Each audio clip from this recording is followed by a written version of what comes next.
English channel. Basically आज का video में लेटर फॉर्मेशन पर लेकर आई हूँ, यानी how to write a proper letter, what is the format of a letter, right, how many type of letters we have and which language we use in writing a letter.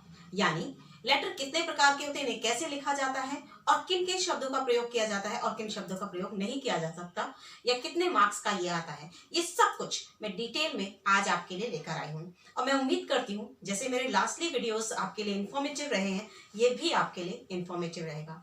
एक चीज और students, अगर आप मेरे इस video को watch कर रहे हैं तो बेटा फुली वॉच करिए। वजह ये है कि इसका कॉन्सेप्ट स्टेप बाय स्टेप आ रहा है, तो अगर आप किसी भी स्टेप को मिस कर देते हैं तो आपको इसका पूरा फायदा नहीं मिलता, राइट, पूरी इंफॉर्मेशन क्लियर नहीं मिलती। और अगर आप इस फॉर्मेट को पढ़ लेते हैं तो इन फ्यूचर आपको कभी भी लेटर लिखने से रिलेटेड कोई भी इश्यूज नहीं आने वाले, राइट। तो आई होप आपको ये अच्छा लगेगा। तो चलिए आज का वीडियो हम लोग स्टार्ट करें। सबसे पहले लेटर्स को जानने से पहले हम लोग जान लेते हैं कि how many type of letters we have. Basically we have two types of letter, right, two types होते हैं हमारे लेटर्स के। One is formal, one is formal, second one is informal, right, second one is informal। अब बात करते हैं what is the difference between it। तो difference बेटा सिंपली ये है कि जो informal letter है वो हम परिचितों के लिए, जिनको हम जानते हैं, बहुत अच्छे से पहचानते हैं, जिनके बारे में बहुत अच्छी नॉलेज रखते हैं, राइट, वो हमारे करीबी होते हैं। कहने का मतलब हुआ पर्सनल, जो हमारे पर्सनल होते हैं, जिनको हम जानते हैं। अब जनरली पर्सनल में हमारे रिलेटिव्स आ जाते हैं, हमारे फ्रेंड्स आ जाते हैं। क्लियर हो गई बात। तो यानी इनफॉर्मल लेटर पर्सनल लेटर्स भी कहे जाते हैं। Clear, okay. फॉर्मल लेटर्स कैसे होते हैं? ये ऑफिशियल लेटर्स होते हैं बेटा। ये उन लोगों को लिखे जाते हैं जिन्हें हम जानते नहीं है, किसी इशू को लेकर इनसे बात की जाती है। आई होप इतना पॉइंट क्लियर हो गया। First one is formal letters, second one is informal letter. The difference you get कि जो फॉर्मल लेटर है वो ऑफिशियल लेटर्स होते हैं, जिन्हें हम जानते नहीं उनको ये लेटर्स लिखते हैं, जबकि इनफॉर्मल लेटर जिन्हें हम जानते हैं उनके लिए ये लेटर्स लिखे जाते हैं, जिन्हें हम पर्सनल लेटर्स भी कहते हैं। एक चीज और, इनमें लैंग्वेज जो यूज होती है, राइट बेटा, जो लैंग्वेज यूज होती है वो इनमें इनफॉर्मल में सिंपल लैंग्वेज होती है, राइट। आप लॉन्ग सेंटेंस भी यूज कर लेते हैं इसमें, ठीक है, कोई इश्यू नहीं होता है क्योंकि अपने हैं, अपनों को लिखना है। लेकिन जब हम फॉर्मल लेटर की बात कर रहे होते हैं तो ये याद रखिए कि it should be to the point, it should be to the point. ये किसकी बात कर रही हूं मैं?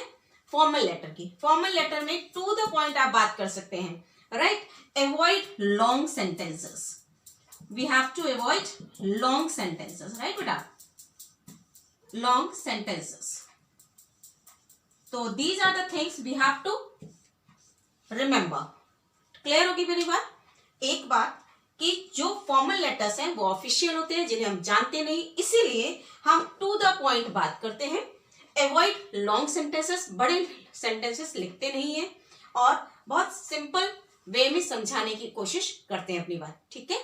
जबकि इनफॉर्मल लेटर जो हमारे पर्सनल होते हैं, हमारे अपने होते हैं, उनको हम किसी भी भाषा में, किसी भी शब्दों में प्रयोग करके उनसे बात कर सकते हैं, ठीक है। तो there is simple and long sentences, you can use long sentences also. Clear होगी बात? चलिए इसके आगे चलते हैं। जाने से पहले एक बार जान लेते हैं कि ये फॉर्मल लेटर्स कितने प्रकार के होते हैं, राइट, इनमें कौन कौन से लेटर्स आ जाते हैं। बेसिकली क्या होता है, एडिटर्स को लेटर लिखते हैं हम जब हमें कोई भी रिसेंटली कोई दिक्कत होती है, या मैगजीन को लिखते हैं, राइट, कोई टॉपिक हमें लिखना होता है, किसी बारे में डिस्कशन करना होता है, तो हम न्यूज़पेपर में आर्टिकल दे देते हैं, या किसी मैगजीन में कोई टॉपिक पे बात करनी होती है तो उस पर भी अपने आर्टिकल के लिए लेटर लिख देते हैं। क्लियर। फिर होती है जॉब रिलेटेड, आपका जॉब से रिलेटेड आप लेटर लिखते हैं, ठीक है। नंबर 2, इंक्वायरी, किसी प्रकार की इंक्वायरी हो, राइट, आप उसमें कोई रिक्वेस्ट है, कोई अपील है, या कोई अवेयरनेस है, ठीक है, इनके बारे में लेटर लिख लेते हैं, ठीक। आफ्टर दैट आप बात कर लेते हैं बिजनेस लेटर्स। अब बिजनेस लेटर्स में बनी सी बात है, आपके ऑर्डर्स की प्लेस करने के लिए होगा या कैंसिलेशन होगा, राइट, कैंसिलेशन ऑर्डर होगा, राइट। तो ये है basically type of formal letters. यही फॉर्मल लेटर्स होते हैं जो लिखने के लिए आते हैं, राइट। ज्यादातर एग्जाम में हमारा एडिटर के लिए लिखने को आता है कि किसी भी न्यूज़पेपर में कोई आर्टिकल लिखना होता है, राइट। चलिए आगे बढ़ते हैं स्टूडेंट्स। ये है बेसिकली हमारा फॉर्मेट, जो मैंने फॉर्मेट ऑफ फॉर्मल लेटर लिखा, यानी आज मैं आपको फॉर्मल लेटर के फॉर्मेट के बारे में समझाऊंगी। अपने नेक्स्ट एपिसोड में मैं आपको इनफॉर्मल भी समझा दूंगी, ठीक है। तो चलिए बात कर लेते हैं। This is the format, this is the proper format of a formal letter. इसको आप एक बार स्क्रीनशॉट कर लीजिए या लिख लीजिए, तो आपके लिए बेनिफिशियल रहेगा, ठीक है। तो चलिए स्क्रीनशॉट ले लीजिए, फिर बात करते हैं।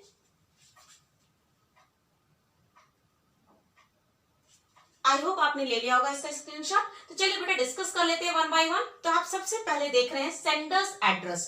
सेंडर्स एड्रेस यानी जो ये पत्र लिख रहा है, ठीक है, जो ये भेज रहा है, ठीक है। तो इस जनरली क्या होता है, क्वेश्चन पेपर में कभी कभी सेंडर एड्रेस मेंशन होता है। अगर वो मेंशन है तो राइट आप लिख लीजिए बिल्कुल एज इट इज जैसा लिखा हुआ है। अगर मान लीजिए सेंडर एड्रेस नहीं दिया है क्वेश्चन में, देयर इज नो इशू, आप अपना एड्रेस लिख दीजिए या कोई भी एड्रेस लिख दीजिए, देयर इज नो इशू, कोई प्रॉब्लम की बात नहीं है, परेशान होने की कोई दिक्कत नहीं है, ठीक है। तो आपको क्या लिखना है, सेंडर एड्रेस। जैसे ही आप सेंडर एड्रेस लिख लेते हैं, you should leave a line, उसके बाद आपको एक लाइन छोड़ देनी है। उसके बाद हमें डालनी है डेट। डेट यानी जो पर्टिकुलर उसी दिन की डेट हो, जनरली वही लिख दीजिए, बेटर रहेगा, ठीक है। या आप कोई भी डेट डाल सकते हैं। यहां पर आ जाते हैं leave a line, after date you should leave a line. Then receiver's address, यानी जिसको हम लेटर लिख रहे हैं, जिस भी अथॉरिटी को हम वो लेटर लिख रहे हैं, उनका एड्रेस, ओके बेटा। फिर देन लीव अ लाइन, ये जनरली मेंशन होता है लेटर में, ठीक है, नो इशू। बात कर लेते हैं सब्जेक्ट क्या होता है। सब्जेक्ट जिसमें अवेयरनेस हो, भाई लेटर किस बारे में है, किस टॉपिक के बारे में है, कौन सी इंफॉर्मेशन शेयर की गई, किस प्रॉब्लम को सॉर्ट आउट करने के लिए लेटर लिखा जा रहा है, या किस सजेशन को देने के लिए लेटर लिखा जा रहा है। क्लियर हो रही है मेरी बात।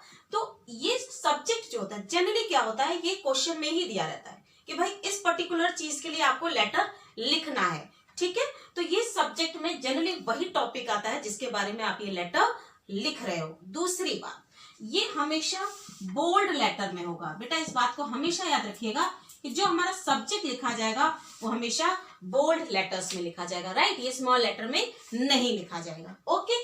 After that you should leave a line, right. Then salutation. अब ये सैल्यूटेशन क्या होते हैं, to greet a person whom you are writing, यानी जिसको आप लेटर लिख रहे हो उसको ग्रीट करने के लिए, हेलो सर या डियर सर, राइट, समझ रहे हैं। तो ये होते हैं सैल्यूटेशन। जब आप सैल्यूटेशन लिख लेते हैं, उसके बाद after that you should leave a line.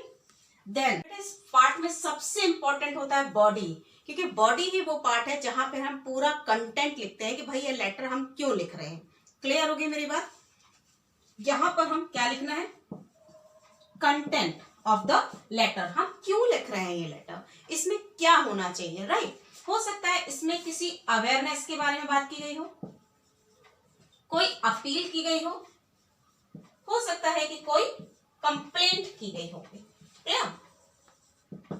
Obvious सी बात है कि जब हम इतनी चीजों पर किसी भी टॉपिक पे डिस्कशन करेंगे, किसी भी टॉपिक के बारे में बातचीत करेंगे, तो वो थोड़ा सा लेंदी हो जाएगा, राइट। जब ये लेंदी हो जाएगा तो ऑफकोर्स इसमें आप 8 to 10 लाइन्स या अप्रॉक्सीमेटली 1-2 लाइनें और ऐड कर सकते हैं। क्लियर, इतना सफिशिएंट है।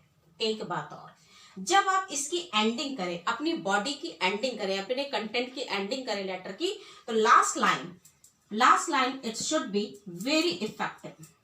ये बहुत इफेक्टिव होनी चाहिए, राइट, बहुत अट्रैक्टिव होनी चाहिए, कैची होनी चाहिए।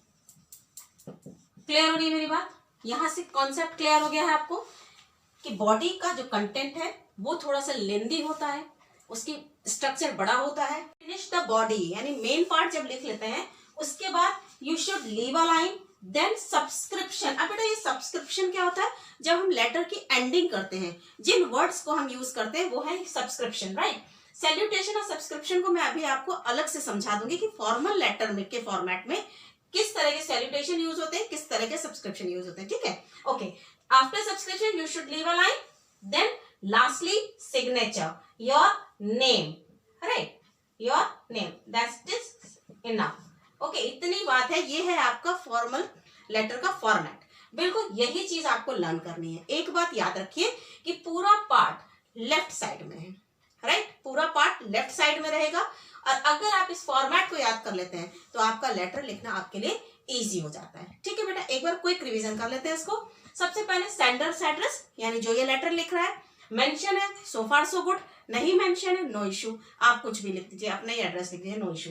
After that leave a line, date, leave a line, receiver's address जिसको आप ये लेटर लिख रहे हो, then leave a line, subject जो हमेशा बोल्ड लेटर में ही रहेगा, leave a line, salutation, then leave a line along with comma, right? Then leave a line, body, leave a line, subscription, then leave a line, and the last one is signature. This is the format of formal letter. चलिए इसके आगे चलते हैं। एक बहुत important चीज है बेटा कि हमें पता होना चाहिए कि सैल्यूटेशन में क्या लिखे, ग्रीट कैसे करें, राइट? साथ में सब्सक्रिप्शन में हम कौन से वर्ड्स डालें। बनी सी बात है, मैंने आपको दोनों का डिफरेंस बताया, एक पर्सनल होता है, एक ऑफिशियल है। तो ऑब्वियस सी बात है, ऑफिशियल लैंग्वेज थोड़ी डिफरेंट होती है ना, टू द पॉइंट होती है, ठीक है? तो उसी तरह इनके सैल्यूटेशंस भी डिफरेंट होते हैं। तो सैल्यूटेशन में जब भी आप स्टार्ट करेंगे अपना लेटर तो आप लिखेंगे डियर सर या मैडम। क्लियर हो रही है मेरी बात? ये सैल्यूटेशन में आप इन वर्ड्स को यूज करेंगे along with कॉमा। क्लियर? अब बात करते हैं सब्सक्रिप्शन की, यानी कि जब आप एंडिंग कर रहे होते हैं तब आप क्या लिखें। तो एंडिंग में हमेशा याद रखिए आपको लिखना है yours truly. What? You have to write yours truly या yours faithfully. Yours faithfully. This is sufficient for your formal letter. ठीक है बेटा? So this is the format and this is the salutation. This is the subscription. यहाँ पर आके आपका letter का format complete होता है। इन सबसे एक ऊपर बात है, वो है सबसे जरूरी कि आपकी वर्ड लिमिट बिल्कुल क्लियर होनी चाहिए, कंटेंट बिल्कुल क्लियर होना चाहिए। क्लियर? दूसरी बात, हैंडराइटिंग इज मस्ट, क्योंकि अगर आप खूबसूरत लिखेंगे, गुड हैंडराइटिंग में लिखेंगे तो ऐसे ही आपकी चीज दिखने में अट्रैक्टिव होगी। ठीक है? जब आपकी चीज अट्रैक्टिव होगी तो उसमें मार्क्स भी अच्छे मिलेंगे। अब इसको एक एग्जाम्पल के साथ समझ लेते हैं तो और इजी हो जाएगा था आप लोग को समझना। सो स्टूडेंट्स, एग्जाम्पल देख लेते हैं। ठीक है? एग्जाम्पल का क्वेश्चन ये है, write a letter to the editor Hindustan Times about inadequate water supply in your locality. तो आप यहीं से क्वेश्चन से मैंने बेटा आपको बताया था कि क्वेश्चन में ही प्रॉब्लम दिया होता है। तो आपने क्या देखा है, क्वेश्चन का जो सब्जेक्ट बनेगा ना वो आएगा इनएडिक्वेट वाटर सप्लाई। क्लियर हो गई मेरी बात? चलिए इसका लेटर लिख कर देख लेते हैं। ठीक है? हमने देख लिया लेटर किस बात में लिखना है, राइट? अब फॉर्मेट हमें पता है कि फॉर्मेट कैसे लिखना है, तो वन बाय स्टेप चलते हैं। तो सबसे पहले मैंने आपको बताया था we have to write here sender's address, यानी कि भेजने वाले का नाम एड्रेस। ठीक है?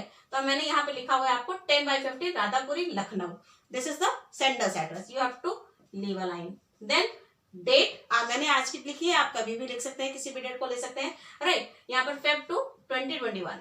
Then leave a line. After that receiver address, यानी जिसको आप ये पत्र लिख रहे हो, लेटर लिख रहे हो, the editor Hindustan Times Lucknow. Then leave a line. After that subject देखिए बेटा मैंने आपको पहले बताया था कि लेटर में ही दिया होता है एक्चुअली कि किस बात की प्रॉब्लम को लेकर हम ये लेटर लिख रहे हैं। तो यहाँ पर है इनएडिक्वेट वाटर सप्लाई। दूसरी बात मैंने आपको बताई थी, you should write it in a capital letter या बोल्ड लेटर। ठीक है? तो यहाँ then after leave a line. After that salutation, हमें ग्रीट करना है। ठीक है? तो मैंने लिखा है यहाँ पर dear sir leave a line. ठीक है? Dear sir comma leave a line. That body जो बहुत इंपॉर्टेंट है, वही है मेन कंटेंट कि भाई लेटर में होता क्या है, लेटर में लिखना क्या है। सबसे पहले जब भी हम एडिटर को लेटर लिख रहे हो, राइट, न्यूज़पेपर को लेटर लिख रहे हो, तो through the steamed column of your newspaper, यानी ये लाइन तो आपको लर्न कर लेनी है ताकि ये लाइन आप कभी भी एडिटर को लेटर आए तो ये लिखना ही लिखना है आपको। ठीक है? I wish to draw the attention of the municipal authorities toward the inadequate water supply. यानी मैं इनका ध्यान आकर्षित करना चाहता हूँ। In our locality, it is really very unfortunate that the municipal corporation of Lucknow is rather unconcerned about the provision of civic amenities to the public in our area. In particular, water supply get discontinued at peak hour in the morning when everyone has to get the ready। यहाँ पे थोड़ी सी problem आपने लिख दी है कि भाई problem क्या हो जाती है पानी ना आने से। When everyone has to get ready for the day, even when the supply is intact, all this cause a great inconvenience to everyone। यानी कि सभी को बहुत दिक्कत आती है जब जनरली सुबह टाइम पे पानी नहीं आता या inadequate आता है, अपर्याप्त आता है। क्लियर हो गई मेरी बात? After that you should leave a line here। आपको मैंने एक बात बोली थी कि लेटर खत्म करते टाइम यानी अपना कंटेंट या अपना कॉन्टेक्स्ट लिखने के बाद एक लाइन ऐसी लिखनी है जो कैची हो। तो मैंने यहाँ लिखा है, may we expect the water supply will soon be regulated. क्या हम उम्मीद कर सकते हैं कि इसके बाद, ये लेटर लिखने के बाद हमारा पानी टाइम पर आएगा। क्लियर हो गया मेरे बात? Then you should leave a line here. Then subscription, subscription में मैंने आपको बताया है क्योंकि हमारा ये फॉर्मल लेटर है, तो ट्रूली, सिंसियरली या फेथफुली ये लिख सकते हैं। तो योर ट्रूली कॉमा कुहू, यहाँ पर नाम, दिस इज इनफ। ये हो गया आपका format of a formal letter. ये था हमारा एक एग्जांपल जो लेटर टू एडिटर था। आई होप इससे आपको लेटर का फॉर्मेट और भी अच्छे से क्लियर हो गया होगा। आपने देखा कि फॉर्मल लेटर कैसे लिखा जाता है, राइट? इसके जो पूरा पार्ट है कि किस साइड पे होना चाहिए, ये सब कुछ, लैंग्वेज कैसी होनी चाहिए, to the point, straightforward, avoid long sentences, right? Subscription और सैल्यूटेशन में किन पर्टिकुलर वर्ड्स का ही यूज करना चाहिए, ठीक है? आई होप आपको ये समझ आ गया होगा और आपके लिए बहुत इंफॉर्मेटिव रहेगा। मैं बात फिर से कहूंगी कि एक गुड हैंड राइटिंग जो बहुत इंपॉर्टेंट है, बिकॉज वो अट्रैक्ट करती है आपके एग्जामिनर को, आपकी जो भी आपने कंटेंट लिखा है उसे पढ़ने और उसे चेक करने के, उसमें मार्क्स देने के लिए। तो writing should be very proper, it's a good hand writing. दूसरी बात, practice and learn the format. ये 3 बातें अगर आप सीख लेते हैं तो आपके लेटर में फुल मार्क्स आने वाले हैं। तो आई होप आपको मेरा ये वीडियो अच्छा लगा होगा, और अगर आपको ये इन्फॉर्मेटिव लगा है, आपको लगता है आपने इससे कुछ सीखा है, तो मेरे इस वीडियो को लाइक करिए, ज्यादा से ज्यादा अपने फ्रेंड्स के साथ शेयर करिए। अगर आप मेरे इस चैनल पर नए हैं तो सब्सक्राइब करिए, साथ में लगा हुआ बेल आइकन प्रेस करिए ताकि मेरे वीडियोस की सबसे पहली नोटिफिकेशन आप तक पहुंचे। और wish you very good luck for your exam. Thank you and have a nice day.